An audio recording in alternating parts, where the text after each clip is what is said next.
podcasting from Astrolab Studios. This is Continuum Drag, a weekly podcast where we revisit sci-fi, fantasy, and just plain weird shows that have faded from the collective consciousness and didn't quite make the impact that they intended. This week, the Questor Tapes. I order you to return to the laboratory. I am ordering you to return to the laboratory! I am most grateful for your advice, Mr. Robinson, but I must leave immediately for a metropolitan complex known as London, and it is essential that you accompany me. Hey everybody, welcome back to Continuum Drag. We're off of Tech War this week, so it's the best news ever. Yeah, it's the best news ever. So any first-time listeners, I guess we'll give you a little idea of what's going on here.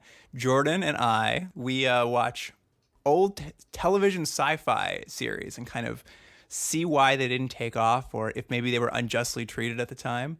This week, though, we're taking a little breather, a little palate cleanser after watching. How many episodes of Tech War did we do?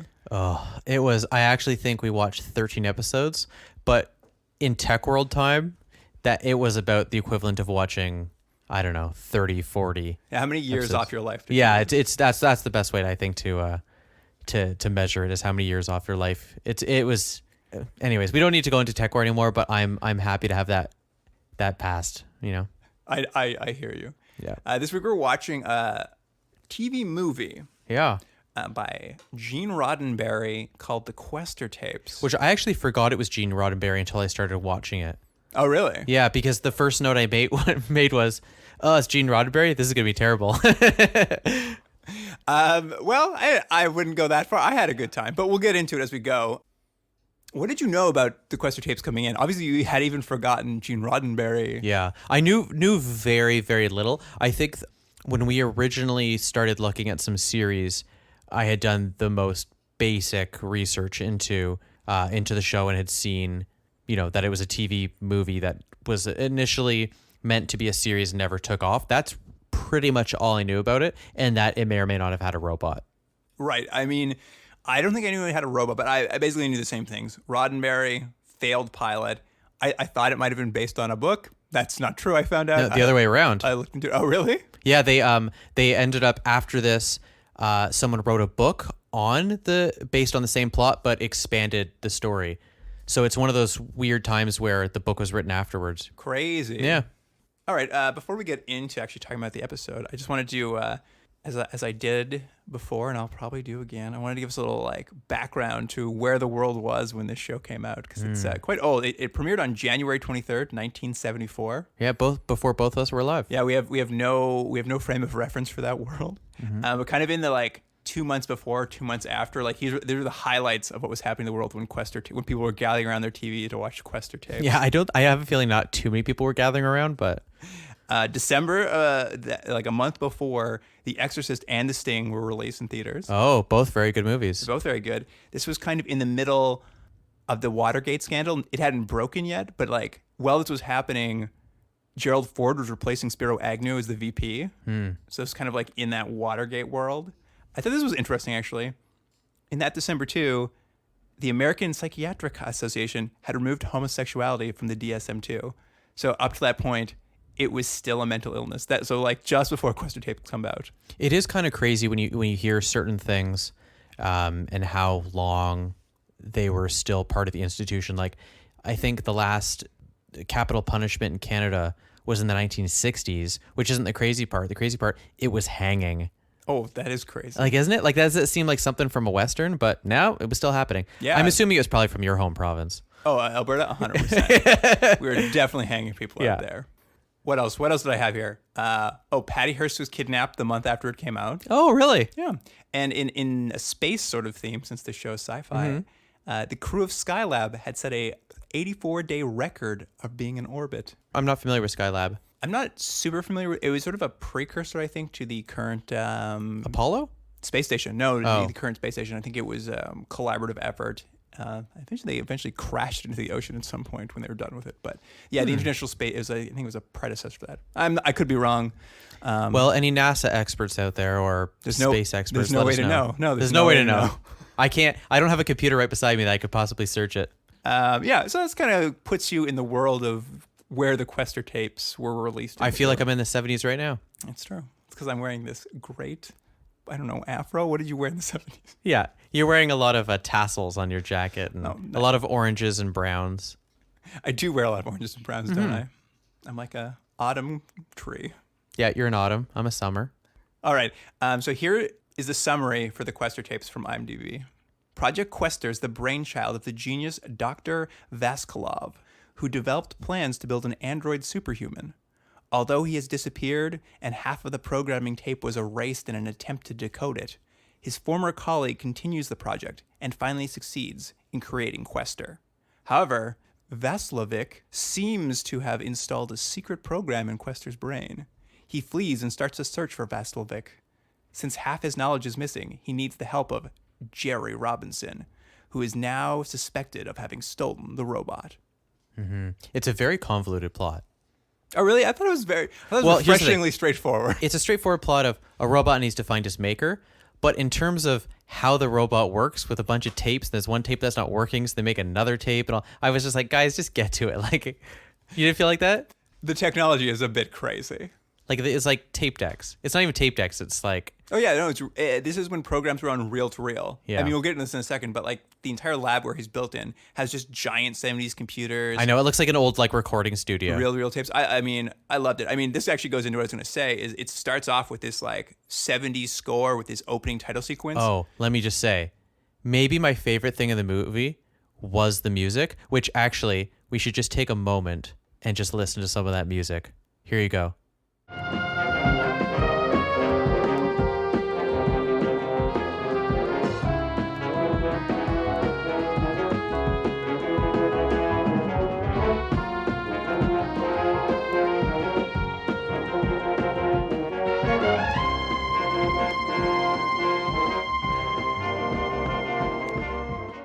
Wasn't that great? Isn't it the best music? I love the score. I love that opening title sequence. Yeah, it was great. I looked it up a little bit. It's called a color blocked sequence. You see it a lot in the 70s. It's kind of got this great aesthetic of like still images in like one sort of primary color, and they move one over another.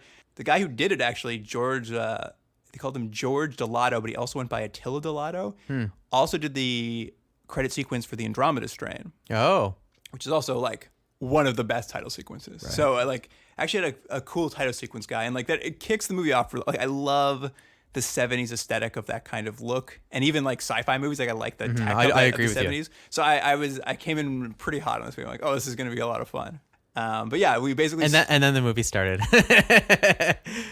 Yeah, I mean, it basically starts off at some university where they're working on Project Questor. Yeah, and the lead scientist is Robinson. Yeah, the old Mike Farrell from MASH. Yeah, Captain Hunnicutt. I was very excited to see him. And yeah, me too. I don't know if you noticed this. I only remembered it when I looked up researching it later. But there's a blink and you missed it. But Chekhov is in the room. And I thought I saw him and I was like, oh, I think that's Chekhov. Oh, that'll come back. Don't worry. Does he even say anything? No, I think he has maybe one line like the car is ready or something like that. But yes, he has. You almost can't recognize him because he's wearing a really weird toupee and mustache. So he sort of looks like what's his name from Death Wish? What's his name? Oh, Bronson. He looks like a little bit like a Charles Bronson in a trench coat. And it was a really weird cameo, which I guess is like a favor to Roddenberry. Yeah, I'm not sure. I mean, this was post Star Trek, so it's not like he discovered him there. Like it felt like he got him a job, but the job was terrible. Or it was like, I could put you in the movie, but I can't have anyone know who you are. Also, another person, obviously, that shows up right off the bat is his wife, Majel Barrett. Oh, I missed that. You didn't hear her voice? Sounds exactly like the Star Trek Enterprise? Did not. Yeah, Majel Barrett is the only woman in the lab because it's the 70s. And it's Majel Barrett. That's great. I made this note, and I'm going to bring it up right now, as long as we're talking so much of his Star Trek past. This movie is essentially like some sort of, if you rewrote it, it could just be a Star Trek prequel called like Data Origins or something. Yeah, I mean, so much Data stuff happening. There's so much Data. Yeah, I mean, we can obviously we'll touch into it more. There's clearly an early idea for Data here, which some people dispute. I went and did a little bit of reading after, and most people basically call Questor an early draft of Data, although I don't think he had Data in mind. I think it just was, let's just redo this idea again. Oh, yeah. I think this is just ideas he likes, and then he just revisited after. But there's later. also a clear, Kirk-Spock relationship happening with the two main characters. Maybe not quite as effective, but that same sort of idea, a human and someone who is struggling with emotion or humanity. Yeah, it is funny. You can see a lot of his old tricks and his future tricks. Also, and it's like, it's almost the same plot as Star Trek, the motion picture, and Star Trek V.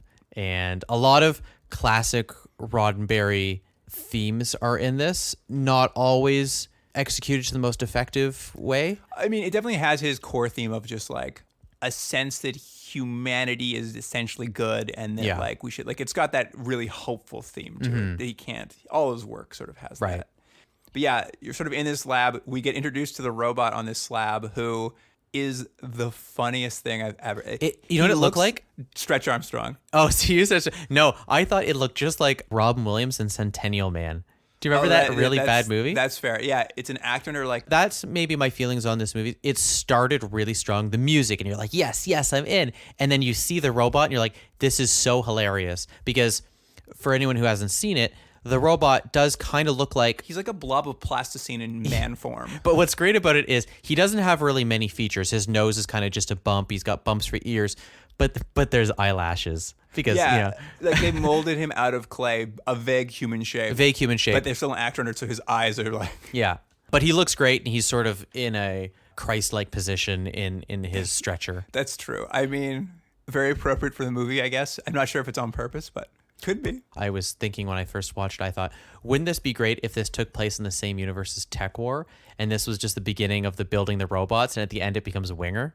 Wouldn't that be great? That'd be great. This was a collaboration that Shatner did with him afterwards. Yeah, exactly. Anyway, they basically have built this robot based on these plans. They don't really know how he works. They kind of, which is so ludicrous. Can you imagine getting a grant or whatever? I'm assuming it's a grant to build a robot, the first android, and they're like, but we don't really know how to do it. And they're like, as you were, keep building it. Like his creator Vaskolovlik or whatever left the plans and then disappeared 3 years ago. And they Robinson's just been building him.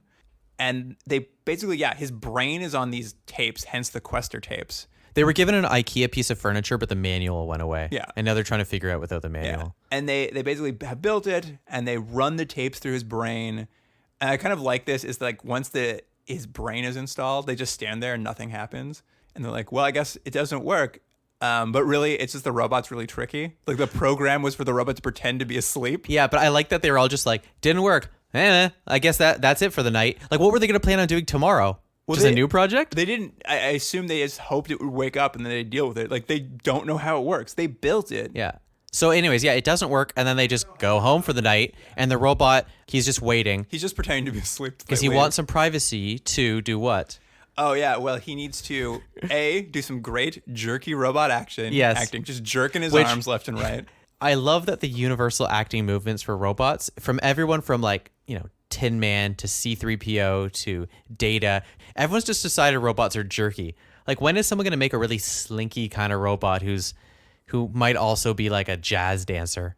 I want to say this. I did go and watch an episode of Star Trek after this, Next Generation. Mm-hmm. And what a double feature you had. Watching Brent Spiner play a robot, I was just like, I got to say, a much better actor. He really is attempting to make a robot, like, in comparison to these two. If you watch these two acting jobs back to back, I'm like, Brent Spiner at least is really trying to. Who's the guy who plays Robert Foxworth? Yeah, Robert Foxworth, who I wasn't really familiar with.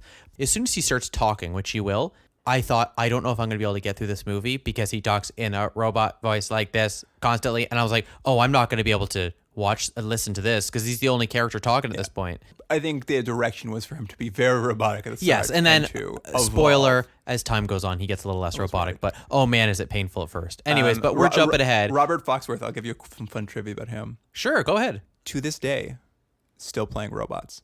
Really? He has been in, I think, all of the Transformers movies. He has a voice. He voices one of the robots, Ratchet. I guess he's the robot doctor in the movie. Yeah, I know who Ratchet is. Yeah, everyone knows who Ratchet is. Come on. Yeah, that's Questor. Questor's still around. Questor. He's still doing robots.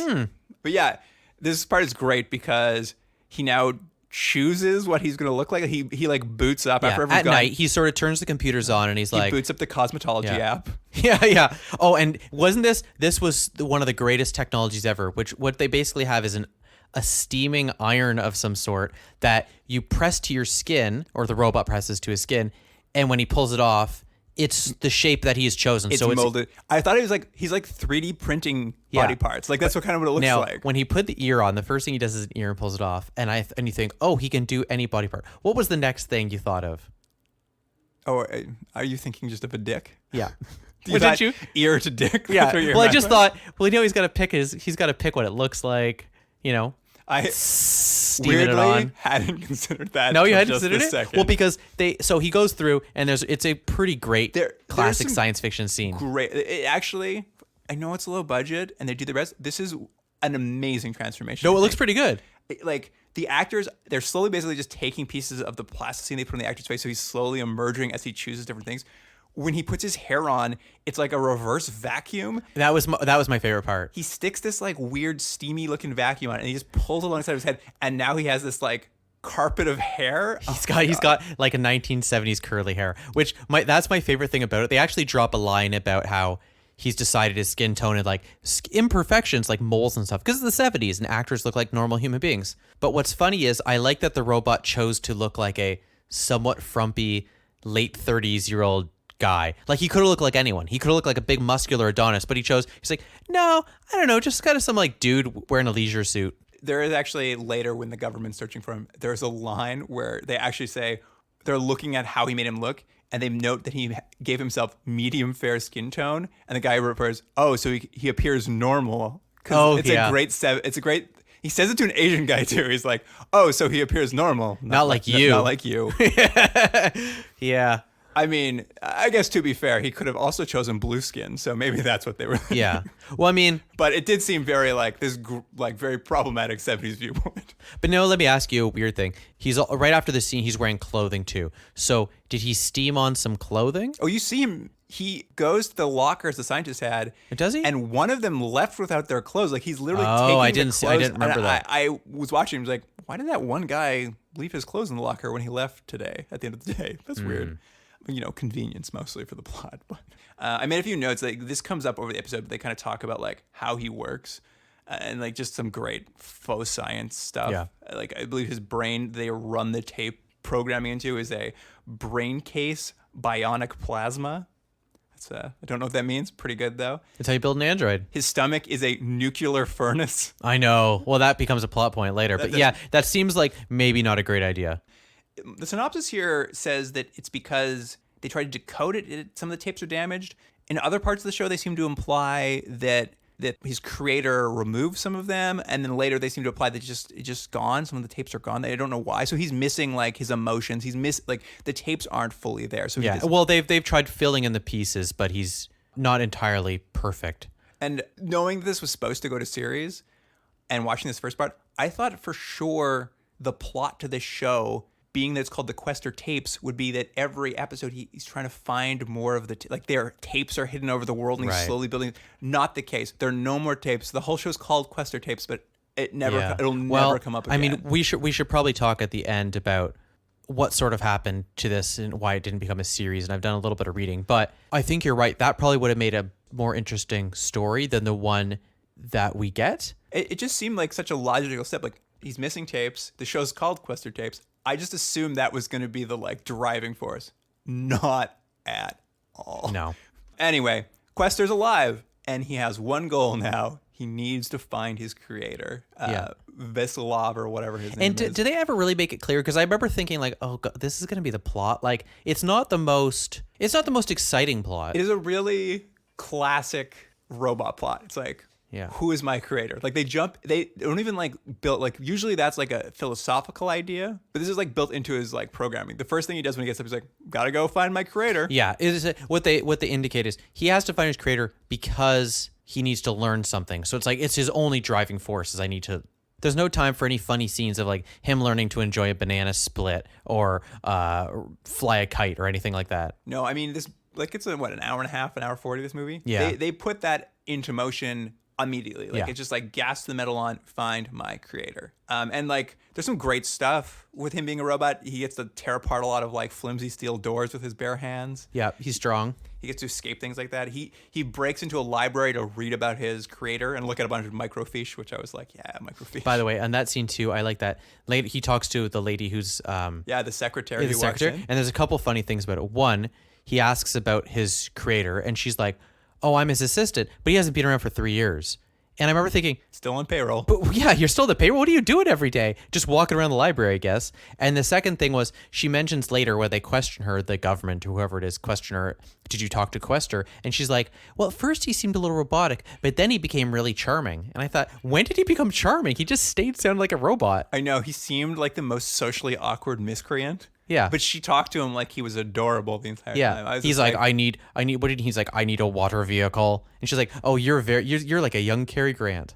And that's the thing. At some point, she tells him, she's just like, oh, you're a little odd, aren't you? And that's when Questor's like, oh, you know what that means? I need a partner who can like talk to humans. So it's the weirdest transition of him being like, oh, I better go find Dr. Robinson. Because we need him to talk to somebody. Because we know he's going to hook up with him, but like the secretary saying he's a little awkward is like his only impetus. So he like goes, oh, did you notice this though? He has to go get Robinson, who's the government has on lockdown. I don't know why, like because they think he did something to the robots, which is why it doesn't work. Anyway, none of that matters. But when he goes to the cop, he basically Vulcan necks. I did notice that, like yeah. basically Vulcan neck pinches the cop. Roddenberry just loves that well. One other thing I should mention is earlier on there they list all the things. Why it's so important for them to create this android, because he's going to be able to do all these things, and they talk about all the different things he's going to eliminate, all the good he can do. And the one thing they mentioned, like he's going to create jobs and all this thing, and then they say he'll eliminate drudgery. And I thought, what? That's amazing. He's going to eliminate drudgery. Thank God someone's going to. You know what? I hope in this next Oh, election. I'm so glad there's robots. No more boredom. I want a politician to run under eliminating drudgery. I Yeah. will vote for that. Yeah. No more drudgery. No more drudgery. Vote for Questor in 74. Anyway, yeah. So he basically forces Robinson to come with him. It's great. They drive to the airport because he knows he needs to go to London.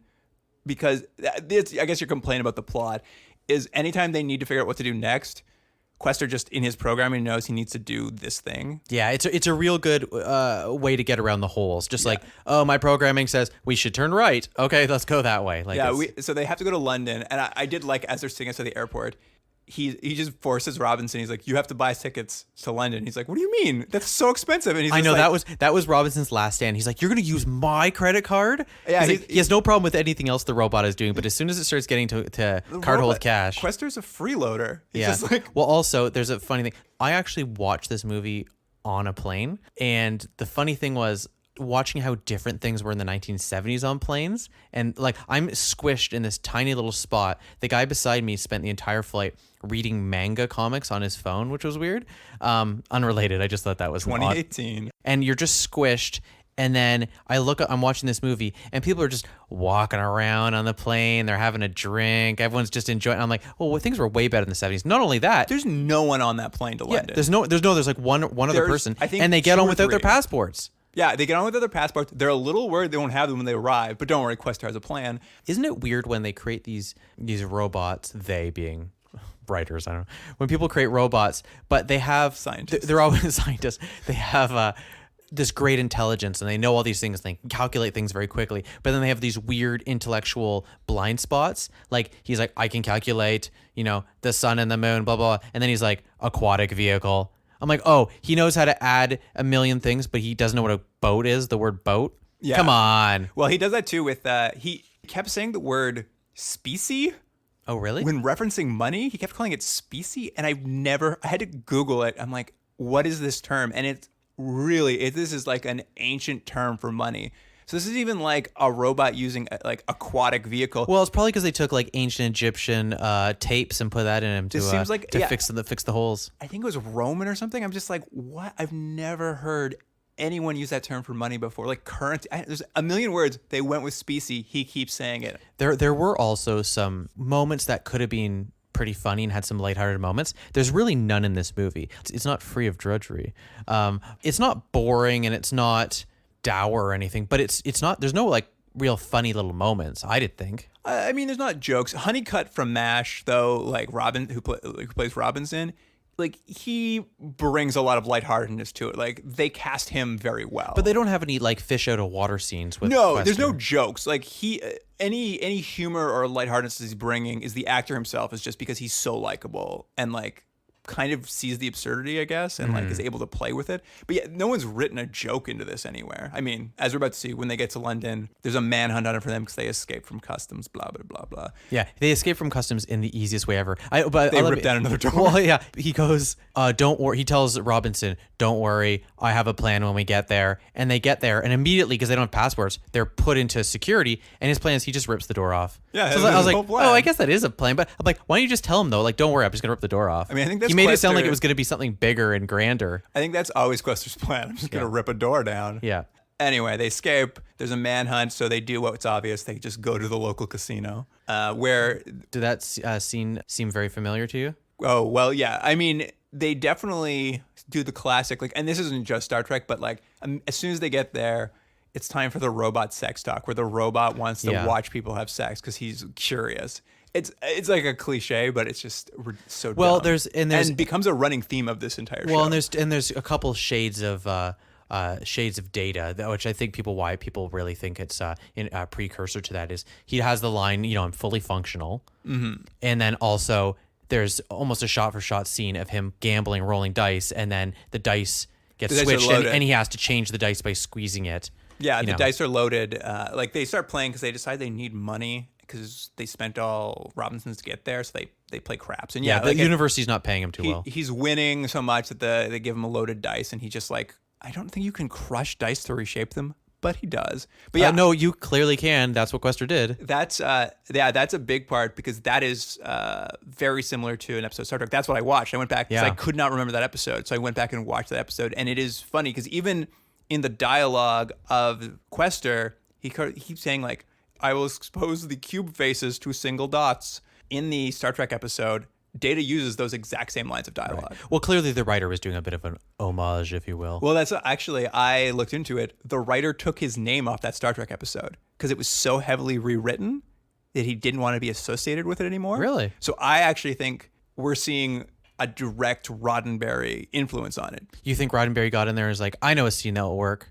That must be it because there's so many similarities. Like it's literally out of this movie. And the idea that this writer wrote something, really didn't like how it got rewritten and took his name off it must mean it wasn't his fault anyway. It was not an homage. That guy did not want that homage. But yeah, I checked IMDb and someone had the trivia on that. Do you know, because they start with $26.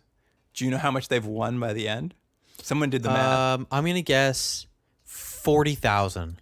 $1.6 million. Holy moly. That's how much they win in the casino, which I feel like the casino 30 seconds. Should have thrown them out far before that. Yeah. Also not agreed to pay them because it's 1974. That's a ton of money even today. People love gambling scenes with robots or please no one get angry at me. What's the Rain Man? Rain Man, he takes someone with, he has special abilities. People like a scene where someone's good at gambling, like they can like beat the house because there's nothing like, it's like bureaucracy. You want to beat the house. It's fun when people see that happen. I guess. You hate it. You love when the house wins. Yeah, I like when the house wins. Show these people, there's your hard-earned money, gone. Why don't you learn your lesson? Why don't you learn your lesson, idiots? Why do they need to win all that money? Like the next scene is them in a cab going to a mansion. Well, yeah, it's because but they were like they needed it to essentially get back, but why? Yeah, why he needed like over $1 million is not clear. It was weird. The next thing we see them, they're just in a cab driving up to a mansion because Questor has again just recalled that his creator used to go see a person who goes by the code name of C at this mansion. So now they're going over there to see if that person knows. I mean, this is literally brand new information. Like whenever they need new information, Questor thinks of it. Well, there is a bit of a problem of the story naturally propelling itself forward. It doesn't really have that momentum. So Questor has to always go, I remember that I need to go over there. And so that's how the plot's always driven. And you kind of feel that while watching it. I know sounds like I'm complaining about it a lot right now, and I guess I am. In the moment, it really didn't bother me that much for some reason. I guess there was just enough momentum behind it that I was like, all right, that's where we're going now. But like in retrospect, it's obviously just where now? Yeah. But this mansion is the home of Lady Helena Trumbull, who I guess shared government secrets with Vassilov, the creator. And they call her, did you catch this? They said she was a courtesan? Yeah, they essentially call her a classy whore. She's living in a mansion by her, like she has servants. None of that like checks out. Like none of those things make sense. The whole point of this basically is to have a scene where Questor convinces Robinson to try to seduce her for information, right? Yeah, they want more information. She won't tell them. And this is crazy. I thought this was insane for the robot to do this. Usually you'd expect the human to do that and the robot to be like, well, I don't know if that's true. But the robot's like... That's a great robot, by the way. Questor literally says she won't take money because she's rich. But women can be emotionally manipulated. So if you try to seduce her, she'll tell you the information. Like that's in his basic programming. That idea of how to interact with other human well, it beings. was one of the misogynist tapes that were put into him. That was intact. Everything was okay. It was so funny that he's like, that's in my basic programming. I'm like, that is bad basic programming. But yeah, Robinson, because he's supposed to be the moral center for Questor, because Questor lacks morality. That's why he's brought him along. But does he? They keep saying, does he lack? He doesn't really lack morality. He's not out there like kicking puppies and stuff. I guess he asks questions. I guess he's supposed to just answer moral questions. Although it's funny when Questor asks if it's okay to like cheat at the casino, immediately Robinson's like, yeah, sounds fine to me. Yeah, I know. He's like, yeah, it seems okay. But another dice. Essentially, him and Lady Helena, Robinson and Lady Helena have a meet cute moment where he breaks one of her tea glasses and then she also smashes her tea glass in a very awkward scene and says, I hated those. Yeah. And he like loses he's like, I can't do this to you. I don't want to seduce you. He rats Questor out for his plan immediately. Actually, he said something really weird. He said he can't do this to you even if you are what they say you are. And I'm just like, so you think she's a prostitute and you think it's probably okay to do that to a prostitute, but he likes you so much he won't, even if you are one. It's clearly has not aged well. No, it is really, I thought it was very funny just watching these people like just constantly talking down to this very wealthy woman. So anyways, is this the part where we kind of get to where they mention that he has like a 3-day destruction thing in him? Yeah, it doesn't work. Questor also tries to seduce her, which is weird. It doesn't work. Oh, that's interesting actually. Did you find this in your research? What's that? Roddenberry wanted a sex scene for Questor and Helena in the script, and the network made him pull it out. And there's already so much sex talk around him in this. Like, it's so insane how much Roddenberry was like interested in a robot having sex. Now, my question is, do you think Questor would have kept on that suit jacket? Oh, well, he doesn't know any better. But yeah, essentially, he offers her the other commodity that he now knows about, which is friendship. So silly. Yeah.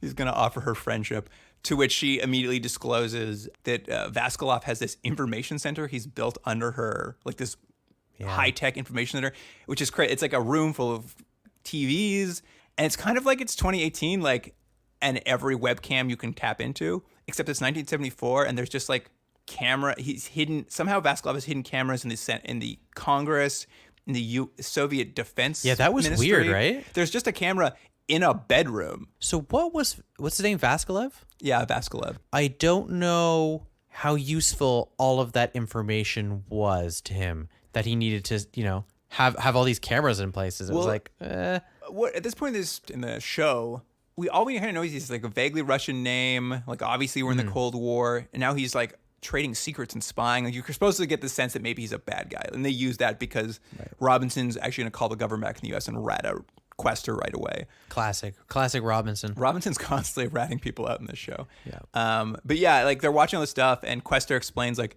that dude in the bedroom who's about to sleep with that woman, him doing that is going to potentially cause a famine, which is going to lead to like 2 billion deaths.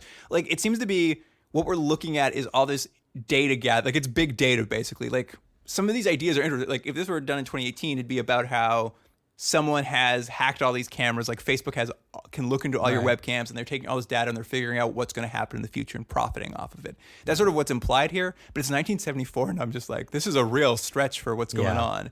At this point, Robinson's a little freaked out. He calls the government. This is where Questor records a confession tape where he explains the nuclear stomach is going to explode in 3 days if he doesn't find his creator. That's a great band name, by the way. Nuclear stomach. Nuclear stomach. Yeah, he records this silly like confession tape. Oh, my favorite part of the confession tape though was that when he's sitting in he's sitting in the control panel? oh yeah, the control panel is great. It's like a circular desk with like a fishbowl that comes down over his head. Yeah, it's very. It's a very Star Trek like set, like original Star Trek. It's very like somewhat futury. It's kind of fun. But when he's doing that confession, he has this line where he's talking about everything he's learned in the last 2 days. Maybe he says, "I've seen so much to criticize in mankind." It's like so judgy, Questor. But he also hasn't. He's barely seen anything. Well, that's what I was gonna say. One of the major problems I think I've had this. I like the basic idea of this movie, but I find a lot of the execution doesn't work because you don't see Questor learning anything. It's a real rush. He has no experiences. Yeah, he's just rushing. Basically, after that, he does his confession tape. He's going to blow up in 3 days, and he tells Robinson, "I'm never going to see you again. Goodbye." And then Robinson finds him like 30 seconds later in like a public park. He walks away, and Robinson's like, "Oh, he left?" Cutscene. Walks up to him in a park, and he's like, "Oh, hey." Yeah. I don't know why. Questor's like, "Sorry, my programming said I had to go to a park." I don't know why they set up that idea. It's like, "You'll never see me again," and then it's like, no effort at all to find you. Yeah. The government shows up because Robinson ratted him out. They opened fire on Questor in a park full of children.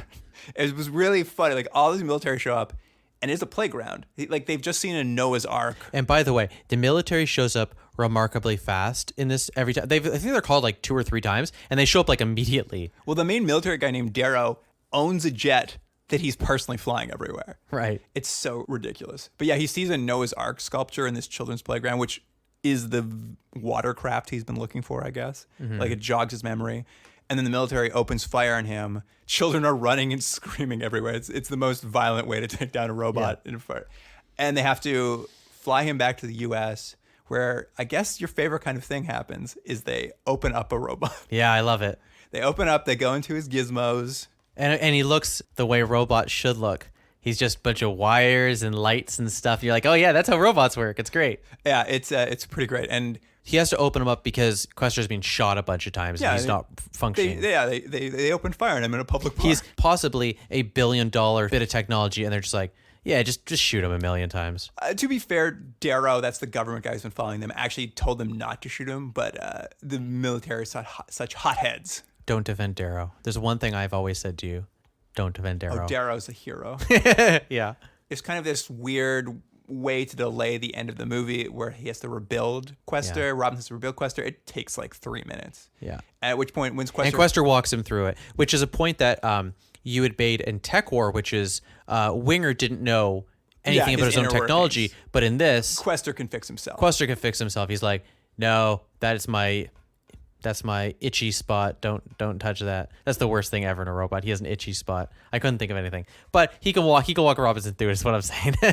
Yeah. I mean, very classic robot stuff. I like it. I like it when they can fix themselves. Yeah. No, the left fuse, not the right one. That's better. But as soon as they have him like able to speak again, he basically informs Robinson that they have to fly to Mount Ararat, the legendary Ararat. Ararat? I think that's what it is. I don't know. Ararat. The legend. It's the legend where Noah's Ark landed. Yeah, I have never heard this legend before. Yeah, it's supposed to be after the flood in the biblical story that Noah's Ark eventually, as the water starts coming down, the boat lands and it lands on this mountain. Now, the funny thing about that is I believe, and I could be wrong, but I think that is somewhere in the Middle East. Yeah, but where they're filming this does not look like that at all. Oh, yeah, it's just some Badlands. It's just like close to the studio. It looks like there's LA or something. Yeah, and they fly out there. Actually, this is where you get another classic kind of, very Star Trek-y actually, but probably robot thing in general, is Questor makes a joke for the first time. He makes his first joke. What was the joke? As they're flying out there, he turns to Robinson and says, "We have to get there soon. The mountain will become a molehill because he's going to explode and destroy the thing."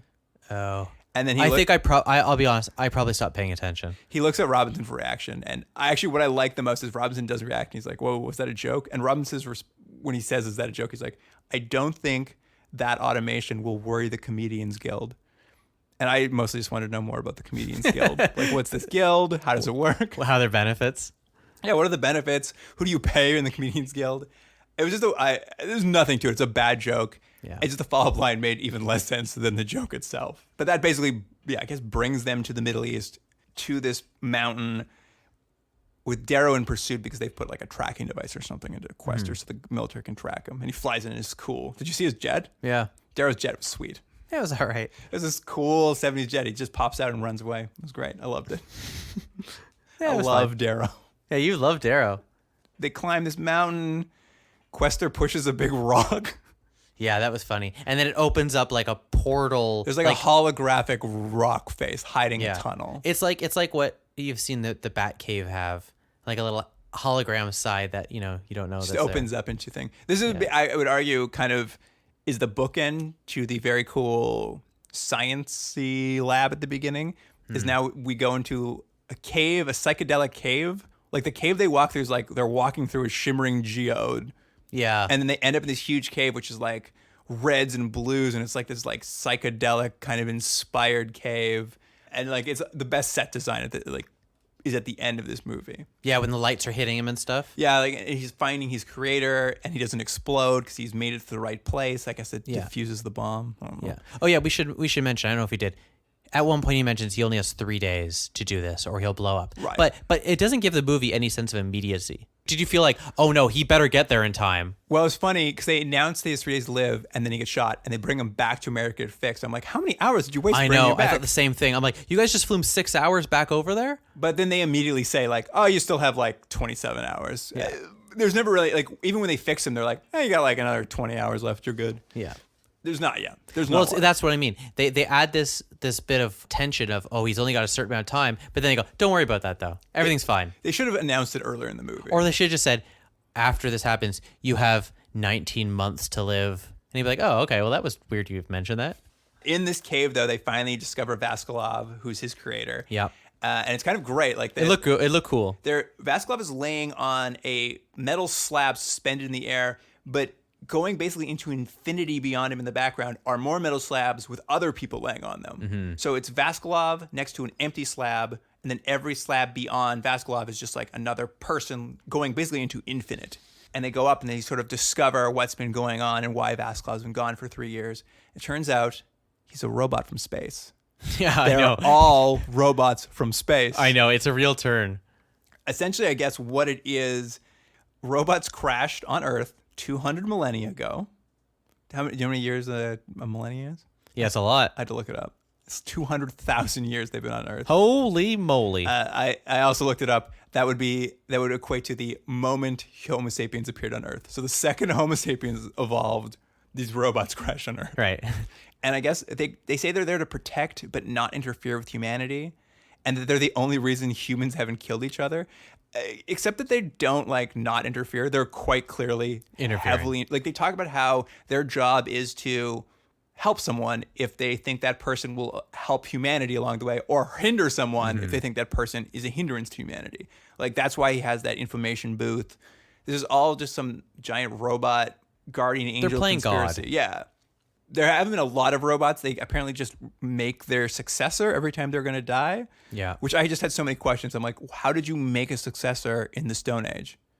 I think there's some problems with it. Like you needed tape to put Questor's brain in this time. Well, my assumption was that each robot was made with the technology at hand. So the first one would have been made out of assumingly sticks and bones and twigs. And then later on, it's like, oh, you're made out of clay. And then the next one's made out of... Oh, so there's like one in just a night suit. Yeah. Gears in a night suit. Yeah, exactly. So, which, by the way, how much cooler would that have been? Oh, that'd be pretty cool. Way better than this kind of out-of-shape 1970s guy with a curly hair. Well, and then also Vassilov shares this piece of information that Questor is the last robot and he has 200 years to live. Yeah.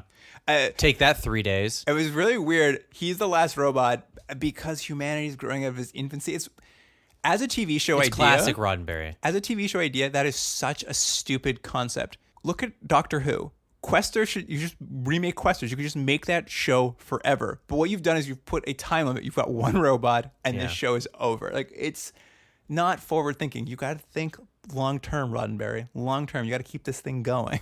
Don't worry. I was going to say I don't think this thing ever had a chance to have legs, but we'll discuss that. It clearly did. Anyway, with all this information, now Robinson's like the first human to ever learn this secret, and Vassilov, the creator, tells him, you have to stay with Questor because he has no moral tapes. So it's going to be your job to guide him through humanity. Yeah, or otherwise he's just murdering everyone left, right, and center. But at the same time, our government agent Darrow has also snuck into the cave and has watched this whole thing play out, so he also knows everything. But he, as a good Roddenberry character does, recognizes the importance of this mission and changes his mind about Questor. He takes the tracking device.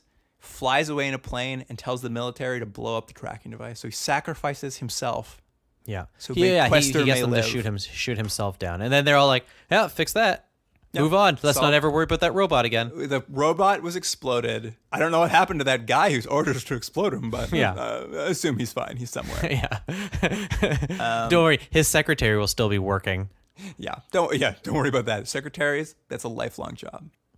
And that's basically it. Darrow has saved Questor and Robinson. Now everyone thinks Questor's dead. And they kind of walk away kind of into the sunset very, I don't know, what's that, Kung Fu or something. Here's what I thought. Where it finishes is where it could get interesting. Didn't you feel like just the end, like, oh, they're a team now and they're going to go on adventures. Well, they're I mean, learn it's the stuff. start of the show. Like, they've set up the premise of the show. Yeah. It's where the interesting stuff happens. The last line is Robinson turning to Questor and saying, I guess I'll stick around. You might need your oil changed. And that's just the end of the That's the end. movie. I know, it's the last line. That's the whole thing. It's obviously was a setup for a series. Yeah. That was the whole point of this movie. And I guess, we can just talk a little bit about what happened, why it didn't become a So TV did you series. do a little research into it? I did. It was actually interesting. I just assumed failed pilot, that just means like, they didn't like it. They moved on. So no, but it was picked up for 13 episodes. They had 13 episodes written. It was going to happen. Yeah. But the studio, they wanted to cut Robinson out and just every week Questor have a new love interest. It's not so much a love interest. It was basically a fugitive-like show they wanted, which was every week he's being chased by the military and he basically is on some sort of adventure. He's solving something, which I don't think is necessarily a bad show, and it would be entertaining. I think it also could have been a good show, just that sort of buddy comedy of these two opposite people, Robinson and Questor. But what Roddenberry really wanted was a much more sedate kind of here's a quick conversations question for you. about the world and God and morality, all seen through this robot's eyes. I was going to ask you this anyway, so let's do it now. What do you think an episode of Questor Tapes was supposed to be? Like, what do you think the mechanic of it was? Was it just them finding a kid who needed to be helped so that he would like eventually grow up to be good? Was it always just going to be like little things? No, see, that's the point where Roddenberry was and the network was. I think he wanted a much more esoteric show. I don't think it would have had your normal A plot or B plot. It would just be, I think it's just Questor being philosophical. You think he just was going to have just meandering philosophical episodes? Yeah, I do. I really do. That's what I think that's what I think he wanted. And I think the network wanted an adventure show. And what they were coming up with was somewhere in the middle, but no one was really happy. That's what I think. I assume that every episode someone killed themselves for Questor. Yeah. The Questor killings. I assume every episode someone finds out who Questor is. The only way to save Questor is for that person to kill themselves. Right. And they gladly do it. Well, that's not bad. That would have been my version. But so anyways, it was picked up, and Roddenberry and what they really, at least the articles I read, were really that the last sticking point for him was them trying to get rid of the Robinson character. Mike Farrell, who played Robinson, kind of talked about how he thought he was treated badly too. Apparently, they were already rewriting him out. No one told him. He found out afterwards and blah, blah, blah. But it basically, the relationship of the network and Roddenberry soured, and so he just passed on it. So they, went on to other things. I will say, without Robinson, I don't think it would have been much of a show. He was Questor doesn't have much to talk about. But again, you can see the show they wanted to make. They wanted to make The Fugitive or The Incredible Hulk or those sorts of shows. Well, that's what I assumed it would have been. Like that's all I assumed the show would have been. But obviously, Roddenberry had other ideas. Here's. Did you read about this? That Roddenberry's son has been trying to reboot it. I did. They've tried twice, I think. Yeah, as recently as 2010. They've been doing it, and like it's so funny hearing Roddenberry's son talk about it, and because most of the quotes I read were from his son, and at some point he said that he wanted Brent Spiner to play Questor. I saw that. I was just like, leave Brent the guy Spiner alone. I know he doesn't want to do that. Why do you make him do that again? Like that's not creative casting. Well, and here's the thing that was interesting. We just obviously came off Tech War, and where it's very difficult to find almost anything about tech where there's not a lot of positive comments, not a lot of negative comments, Just but not people a lot just of anything. it just really didn't make a mark. Questor and the Questor, like I know Questor, the Questor tapes really do seem like they're remembered positively. Maybe not by a large amount of people, but anything I read was all people having really great thoughts about it and how they felt bad that it never became a series, which is interesting because I don't know how you feel, but watching it, I don't know if I saw like a great series there. I really like it was fine, but I mean, this was a quote I read that I think Roddenberry's son said that he thought, or that his dad thought, that Questor Tapes would be bigger than Star Trek. I saw that too. Yeah, it's like I it was just wouldn't like, have. what world are you living in?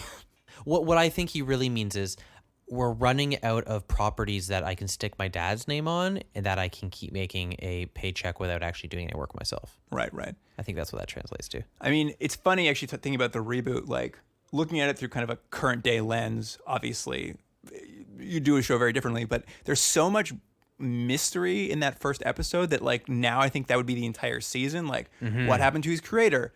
Exactly. Oh, you found this crazy booth under with it spying on everyone. What does that mean? Like there's so much that if you can almost see like the producers of Lost or something rebooting it, and like the entire first season would just be that. Like there's so much mystery about what's happened in the first episode that they just like scan through so quickly that in modern TV, like that would be the whole show. You're right. You can actually see this more as a TV show now than you could back then.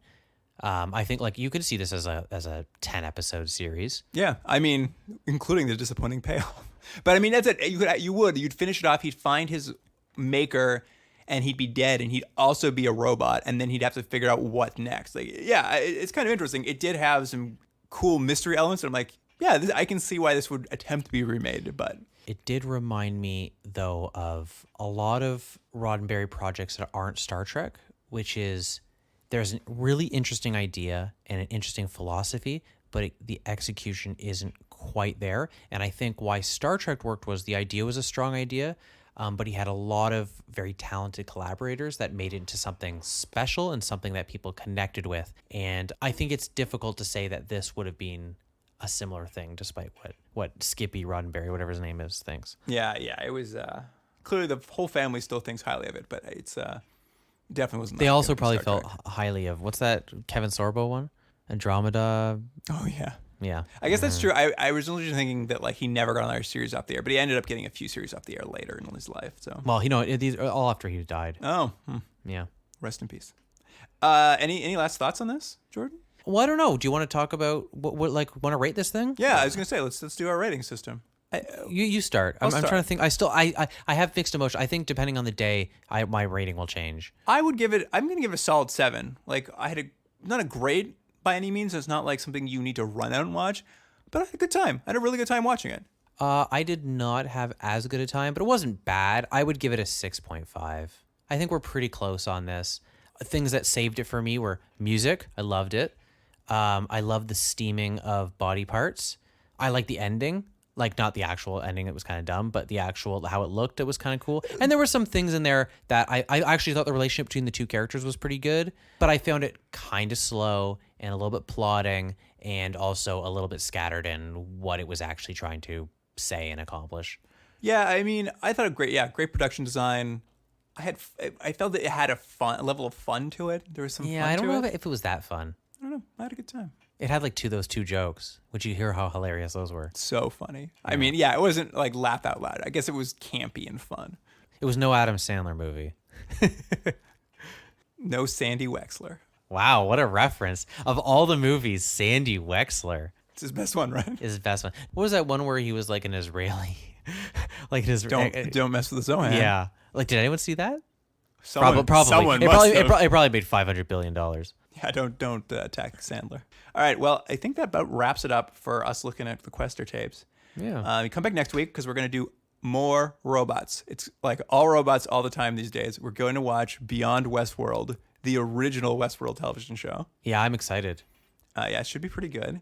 In the meantime, if you have some thoughts on Questor tapes or really any of the other stuff we're watching, you can email us at continuumdrag@gmail.com, or you can find us on Instagram or Twitter at continuumdrag. All right, Jordan, I'll see you next week, and I'll see you, the listener, next week as well. All right, talk to you then. Bye. Continuum Drag is recorded at Astrolab Studios in Toronto, Ontario. Theme music by James Rick-Siedler. Produced by Jordan Delick and Luke Black. Special thanks to Adam Wheatner, Jeff Hanley, Emily Carter, and Dwayne Wright.